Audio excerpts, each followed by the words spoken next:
Olá, nós vamos falar sobre direitos trabalhistas e flexibilização do trabalho formal e informal no Brasil. Esse assunto é das atividades do bloco 8, tá? Começamos pela CLT. A CLT foi um conjunto de leis trabalhistas, os quais nós adquirimos direitos com Getúlio Vargas durante o Estado Novo, né? Isso nós já falamos em história sobre elas. Então é dali que vem a determinação do salário mínimo, ter registro, né? Férias, 13º, determinar valor ou quantidade de tempo de trabalho, valor mínimo para o nosso pagamento, né? Reconhecimento dos nossos direitos. E esses reconhecimentos dos nossos direitos, né, por essa flexibilização, né, a gente vem perdendo muitos à medida que isso vai passando. E também, se formos pensar, falar assim, mas você pode negociar com seu patrão. Como que o trabalhador vai negociar com seu patrão o seu salário, os seus direitos, né, num país que tem mais de 13 milhões de pessoas desempregadas? Então, na verdade, o trabalhador, ele não tem força para você poder fazer essa negociação. Então, por isso que era muito importante a Justiça do Trabalho, né, que regulamentava todo esse processo. Então, se o trabalhador ele ainda era respeitado e os seus direitos eram acolhidos e cumpridos, era justamente porque o empregador ficava receoso em relação à Justiça do Trabalho. E nós perdemos, né, nesse atual governo, a Justiça do Trabalho, e é para nós uma grande perda, né, da classe trabalhadora. Então, ao longo, né, dessas previsões, especialistas, né, falava-se que esse processo da flexibilização do trabalho do Brasil geraria lá milhares e milhares de vagas para o trabalhador brasileiro. Essa flexibilização se deu no governo anterior, nos 2 últimos anos, né, do governo Temer, né, depois que ocorreu o processo de cassação da Dilma, né, que foi a presidente eleita pelo voto democrático. Ela foi cassada, Temer assume que ele era o vice e essa flexibilização aconteceu ali. E aconteceu a contragosto dos sindicatos, né, dos próprios trabalhadores, porque esse argumento de gerar emprego, a gente sabe que isso não ia acontecer. Por quê? Porque se antes contratavam um empregado e ele tem uma jornada de 8 horas de trabalho, e ele teria que ser pago por isso, e esse serviço fosse feito em 4 horas, o que vai acontecer? Ele não vai contratar alguém por 8, vai contratar alguém por 4. E aquele empregado que ganhava por 8, ele vai ser demitido. Então ele não gera emprego, ao contrário disso, reduz o custo, né, para o empregador. Então essa reforma, nessa flexibilização que foi feita na lei trabalhista, acaba que, por si só, ela não beneficia o trabalhador, ela vai beneficiar o empregador, né? Então, só serviu para agravar a crise de emprego e de renda do Brasil. O que vai acontecer como consequência? Se eu ganhava por 8 horas, agora eu não vou ganhar mais por 8, eu vou ganhar por 6 ou por 4. E vou ganhar muito menos do que eu ganhava antes. Isso quer dizer que a minha renda, enquanto trabalhadora, reduz. Se reduz a minha renda, reduz o meu consumo também. Eu vou ter menos dinheiro para pagar o aluguel, para pagar a água, para pagar a energia, para pagar o mercado e por aí vai. Então, 12,5 milhões de brasileiros, né, estão desempregados. Esse dado aqui foi antes da pandemia. O último dado que saiu agora no jornal, tem umas 2 semanas, nós ultrapassamos a margem dos 13 milhões. Né?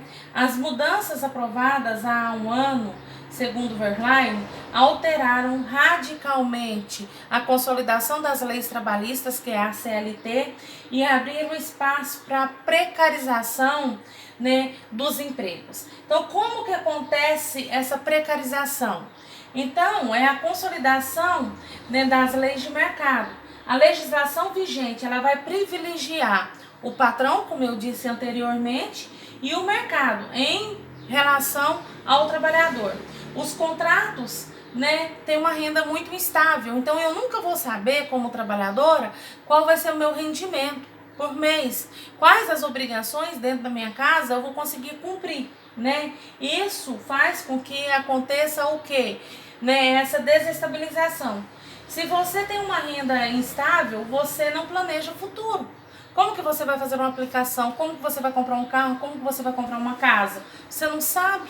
né? Se você vai conseguir cumprir com seus compromissos. Não tem perspectiva de assumir qualquer tipo de compromisso, uma contratação de crédito para comprar uma casa, por exemplo. Isso tem impacto sobre o consumo, sobre a produção e sobre o investimento. Então, se eu consumo menos, se eu compro menos, se o trabalhador compra menos, a produção vai cair no Brasil. E, consequentemente, se a produção cai, gera mais desemprego. Então, são fatores que são interligados uns com os outros. Por isso que essa flexibilização ela é muito ruim. Acaba que não só para o empregado, para todo o sistema produtivo em si, que se tem emprego, se as pessoas trabalham, se as pessoas são melhores remuneradas, isso significa que ela vai consumir mais. Se ela vai consumir mais, as indústrias vão produzir mais e vai gerar mais empregos, né? A medida da reforma não tem condição de contribuir com a atividade econômica, porque se baixa o consumo, baixa a produção também. E como que fica a questão da informalidade? O que a gente viu nesse ano anterior à pandemia e agora na pandemia também? O crescimento da informalidade justamente também relacionada à questão da precarização dos empregos. Então, olha só, aqui do ponto de vista, né, o trabalhador ele não pode ficar desempregado, ele tem uma família, tem uma casa para sustentar, então ele vai para a informalidade. Então, o mínimo possível, ele vai conseguir sustentar a família dele ali com a questão da informalidade. E isso é indiscutível. O mais importante ali para ele, naquele momento, é o sustento da família. Mas e daqui 2 anos, daqui 5 anos, o dia que ele não puder trabalhar, como que vai ficar essa situação para esse indivíduo, né? Então, a recessão e o aumento do desemprego faz com que cresça os subempregos ou a informalidade. Os subempregos, por exemplo, uma pessoa que vem aqui na minha casa cortar as árvores, é um subemprego. Ele vai conseguir um pagamento ali naquele momento, né, para cortar aquelas árvores. Mas e depois, né?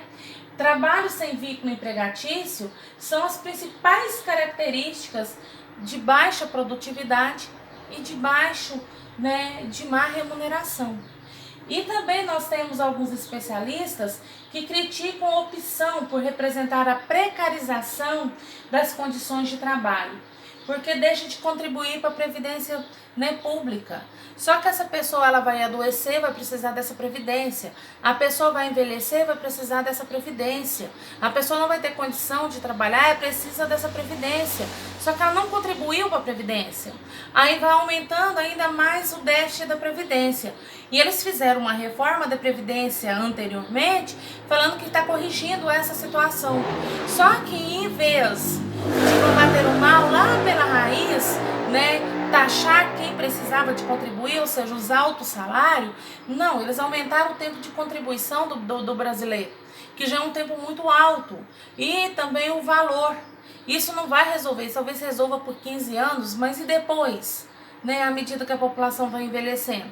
Então, essa reforma da Previdência, de novo, prejudicou o trabalhador, né?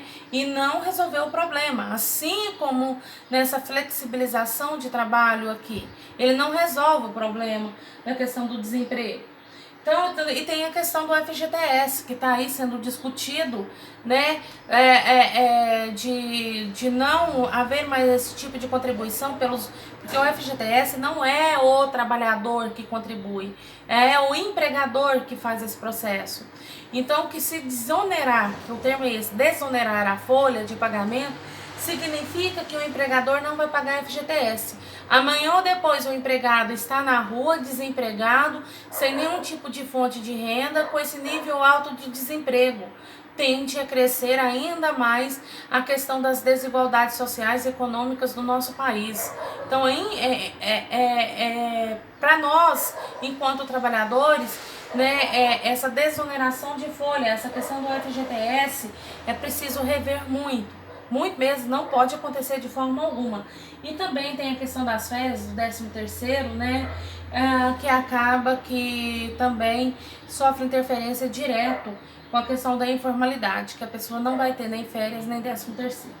Por fim, a informalidade também afeta a condição de vida do cidadão e aumenta as desigualdades, né? Isso é um relatório da ONU, né, em relação a esse processo, né, publicado em janeiro deste ano. Essa Comissão Global sobre o Trabalho da Organização Internacional do Trabalho, ela recomenda que tanto os governos quanto as empresas aumentem investimento em ocupações sustentáveis, que são aqueles empregos duradouros, né? Que a pessoa tem um emprego duradouro, ela tem condição de planejar a sua vida, inclusive de comprar mais e movimentar o comércio, né? Para diminuir o processo de precarização da sociedade. Né? Então, quanto mais for precário o trabalho, mais as desigualdades sociais e econômicas crescem dentro de um país.